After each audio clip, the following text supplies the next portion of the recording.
So do not shy away. The title of my message is The Forgiven. And I chose The Forgiven because as believers, this is very important for you to recognize that you have been forgiven in order for you to activate your salvation. And as I came this morning, I was looking back at the previous week and the events that happened.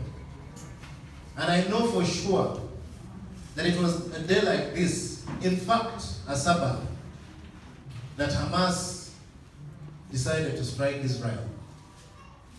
And in my life, I have had the privilege of visiting the nation of Israel.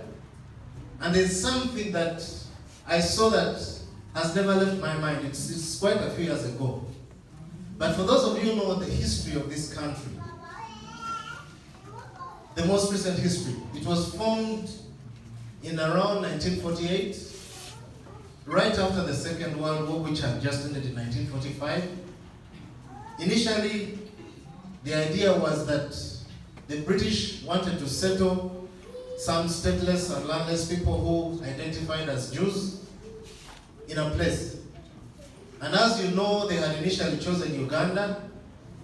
And for some reason, and I'm not saying by the grace of God, for some reason, unbeknownst to me, they eventually ended up in the land that was known as Palestine.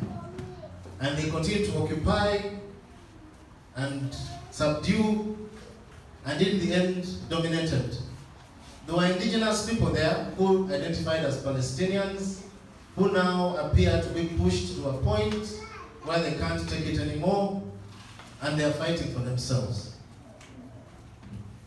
But I also know that from the community of people who live around this area, all of these are from one family. In fact, the family of Abraham. So some of them believe they came out of Isaac, and others came out of Ishmael. So brothers, but they are fighting. And when we pray and say, the God of Abraham, and so on and so forth, like we pray, indeed, we are praying to the same God. And I can't help but wonder, when these people pray, who does God listen to? And just taking you back to the image I saw in the nation of Israel, at the place, historical site, where the Temple of Solomon once sat, and this was quite magnificent as described in the Bible. It was left in ruins. It was broken down. And eventually, as time passed, this area was taken over by the Muslims and the Ottoman Empire, because they also had a birthright to this site, having come out of Abraham. And so what was the Temple of Solomon became a mosque. And then as Christianity took over the world, on this same site, in the same place, you also have churches. Not one, not two, but several. So you have the Coptics, you have the Catholics, you have the Anglicans. I don't remember that I saw a Seventh-day Adventist church. But anyway, there are many churches on this location. And so, something that I also saw that was quite interesting is that where the Temple of Solomon was, there's just a little wall that is left of that temple. And the Jews religiously, and as often as they can, go to pray at this wall, and they call it the Wailing Wall.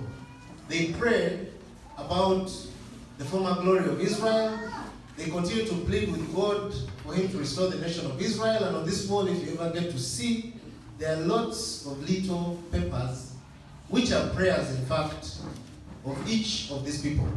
And right on the same site, when it is time for prayer for the Muslims, they come and also pray at this very site. And so when you have got a crisis like you have with Hamas and Israel, and the current escalations that you have in the world, and we also know that all of these people are praying, it doesn't matter that some people believe that it may not be to the same God. My own conviction is that it is the same God. Who does God listen to?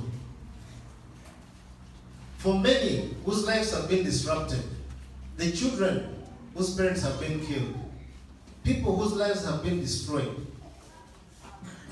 and the senseless acts that come out of a situation of war. Who does God listen to?